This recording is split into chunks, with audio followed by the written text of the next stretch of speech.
माता दी दोस्तों, आपका स्वागत है मेरे YouTube channel life of Reshu में। और ना सुबह सुबह मौसम बहुत ख़तरनाक हो रहा था। ख़तरनाक है, बारिश का मौसम हो रहा था। बारिश हो भी रही थी, बीच में थोड़ी सी बंद हुई थी। तो आप लोग सोच रहे हो कि मैं कहाँ जा रही हूँ। तैयार होकर के जा रहा। मुझे क्या था, मैंने सारा काम ख़त्म कर लिया था क्योंकि मेरे रिद्धू की तबीयत ख़राब हो रही थी। 2 दिन पहले भी थोड़ी सी तो मैंने उसको यहीं से दवाई दिला दी थी, लेकिन उसको दवाई ना उसके डॉक्टर की लगती है, जो डॉक्टर हमसे काफ़ी दूर है। तो मैं ना रिद्धू को लेकर वहाँ जाती थी। रिद्धू के पापा यहाँ थे नहीं, तो मुझे अकेले ही जाना था और बारिश का मौसम इतना ज़्यादा हो रहा था। तो मैंने सोचा परी को छोड़ करके मैं ना फटाफट से रिद्धू को लेकर के चली जाती, क्योंकि फिर वो ज़्यादा बीमार हो जाता। जिसके बाद भी ना हम लोगों को फिर उसी डॉक्टर को दिखाना पड़ता है। तो मैंने सोचा इससे अच्छा तो मैं अभी फटाफट से दिखा आती हूँ कि बाद में फिर वहीं लेकर के जाना पड़ेगा। तो हम लोग रोड पर आ गए थे। रोड पर आकर देखा तो बस नहीं आई थी, बस नहीं चल रही थी। हेलो रिद्धू, कहाँ है? गाड़ी आने वाली है, बस आने वाली है बस। क्योंकि ना सावन की वजह से इस रूट पर बस बहुत कम कर दी थी। रोडवेज बस ना बहुत कम आ रही थी, पर 1-2 चल रही थी। ऐसा नहीं था कि नहीं आई थी, लेकिन काफ़ी टाइम में आ रही थी। हम दोनों मम्मी बेटे इंतजार कर रहे थे कि ऊपर से बारिश आई थी। मुझे लग रहा था ऐसा ना हो और बस बारिश थोड़ा तेज हो जाए। मुझे बस तो दिख गई थी क्योंकि रेड लाइट हो रही थी। तो बस ना रेड लाइट पर खड़ी हुई थी, तो आने में से थोड़ा टाइम लग रहा था। बस हम लोग वेट कर रहे थे कि बस जल्दी से हमारी बस आ जाए। बस फटाफट से बस आ गई थी और बस आने के बाद हम बस में बैठ गए। वेट करने के बाद हमारी बस आ गई थी और हम बस में बैठ गए। और रिद्धू का एक्सप्रेशन देखो। रिद्धू मेरा पहली बार बस में बैठा था, उसे थोड़ा अजीब भी लग रहा था, और वो उसकी तबीयत ठीक, तो वो शांति से बैठा हुआ था।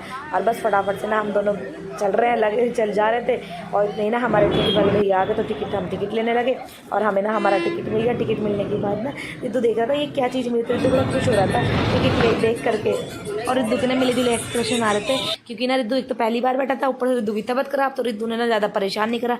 और मैं यही सोची थी कि भाई रिद्धू मुझे परेशान करेगा, और वैसे भी बस में भीड़ नहीं थी तो उसने मुझे परेशान नहीं करा। दूसरी बात ये थी कि मौसम बहुत अच्छा हो रहा था, तो बाहर का नज़ारा इतना अच्छा हो रहा था, क्योंकि ना बाहर बारिश, कुछ जगह पे बारिश हो रही थी, कुछ जगह पे बंद पड़ी थी। और यहाँ पर ना बारिश बहुत तेज हो गई थी, तो हमने पूरी खिड़की ना बंद कर दी थी। तो बस उसके बाद ना बाहर से इतना सुंदर नज़ारा आ रहा था, सारी तरफ पानी पानी भरा पड़ा था और मौसम बहुत अच्छा हो गया था।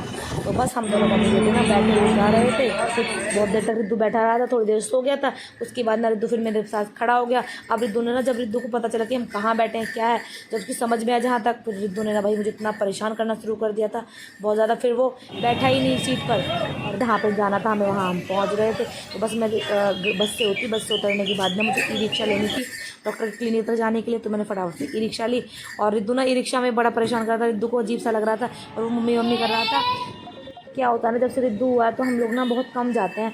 तो मतलब इसके रिद्धू के बाद ना वैसे बहुत कम जाते हैं, मार्केट वगैरह सब जगह ही कम जाती हूँ। तो रिद्धू की इतनी हालत नहीं है। और बस मैं जा रही थी डॉक्टर के यहाँ, तो मैंने रास्ते में क्या देखा भाई, हर जगह आम ही आम, आम ही आम, बाकी किसी फल का नाम निशान नहीं था, बस आम ही आम दिख रहे थे। तो मैं रिद्धू देखते हुए जा रहे थे, भाई आम ही देखे, चलो कोई बात नहीं। बस फटाफट से हम लोग पहुँचने वाले थे, तो हम लोग चल रहे हैं। बस हम क्लिनिक में पहुँचे। क्लिनिक में जा करके देखा तो भाई बहुत भीड़ हो रही थी बच्चों की, सच में बच्चे बहुत बीमार हो रहे हैं। तो आप लोग भी अपने बच्चों का ध्यान रखिए ना। मेरा तो बच्चा बहुत सेंसिटिव है, बहुत जल्दी से बीमार हो जाता है, बहुत जल्दी इसको इन्फेक्शन होता है। तो मुझे ना बार बार लेकर के डॉक्टर के यहाँ भागना पड़ता है। और अभी से पहले भी 2 महीने पहले इसको डायरिया होता, तब मैंने इसको हॉस्पिटलाइज कराया था। और उसके बाद ना अभी इसको फिर से लूज मोशन हो गए थे, तो मैं इसको लेकर के जाना पड़ा। डॉक्टर की दवाई ना इनकी ही इसको लगती है, वहीं जाना पड़ता है। तो इस वजह से मैं इसको डॉक्टर के पास ले गई। और डॉक्टर के पास इतनी भीड़ हो रही थी, और वैसे भी ना बच्चों के वाले डॉक्टर जो होते हैं बड़ा आराम से देखते हैं। तो बस बहुत देर हो गई थी। रिद्धू मेरा परेशान करने लगा था, इतना परेशान कर रिद्धू ने मुझे बहुत ज़्यादा।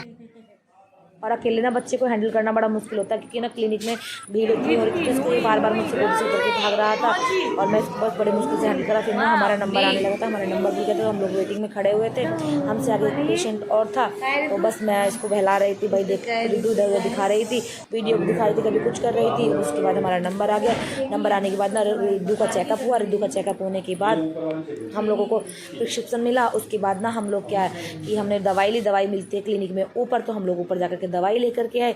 दवाई लाने के बाद देखा बाहर निकल के तो इतनी तेज़ बारिश हो रही थी, बहुत ज़्यादा तेज़ बारिश होती। बस मैं परीक्षा को छोड़ रही थी, तो मुझे आना भी जल्दी था।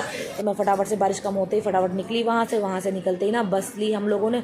और बस लेकर के हम फटाफट से ना अपना घर को आए। घर आने से पहले ना जहाँ पर मैं बस से उतरी थी, मुझे वहाँ पर ऑटो रिक्शा नहीं दिख रही थी। क्यों? क्योंकि बारिश हो गई थी बहुत ज़्यादा, तो ऑटो रिक्शा कुछ नहीं दिख रही थी। उसके बाद ना फटाफट से मैं ऑटो मुझे मिल गया। ऑटो लेकर के मैं घर की तरफ चली। घर की तरफ निकलते टाइम में इतनी भयंकर बारिश हुई, तो मैं कुछ शूट नहीं कर पाई। तो बस अपने ब्लॉग को